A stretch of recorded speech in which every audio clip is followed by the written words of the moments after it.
టేస్టీగా egg rolls చేసుకుందాం వచ్చేయండి. నా దగ్గర ఉన్న వెజ్జెస్ని ఇలా సన్నగా తరిగి పెట్టుకున్నాను. ఆ తర్వాత వీటిని ఆయిల్లో వేసి మంచిగా ఫ్రై చేసుకోవాలన్నమాట. నేను 4 ఐటమ్స్ వేసానన్నమాట. ఇందులోనే కొంచెం సాల్ట్ అండ్ కొంచెం చిల్లీ పౌడర్ కూడా వేసి బాగా ఫ్రై చేసుకుని పక్కన పెట్టేసుకోవాలి.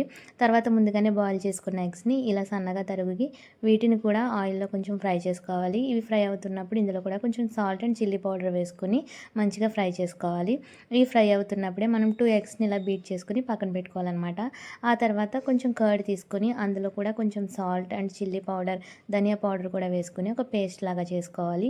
అండ్ ఇప్పుడు బీట్ చేసుకున్న ఎగ్ని ఇలా ప్యాన్ మీద వేసుకొని దానిపైన ముందుగానే కాల్చి పెట్టుకున్న చపాతీని కూడా ఈ విధంగా వేసుకోవాలి. ఒక సైడ్ బాగా కాలిన తర్వాత దీన్ని ఇలా ఫ్లిప్ చేసుకోవాలన్నమాట.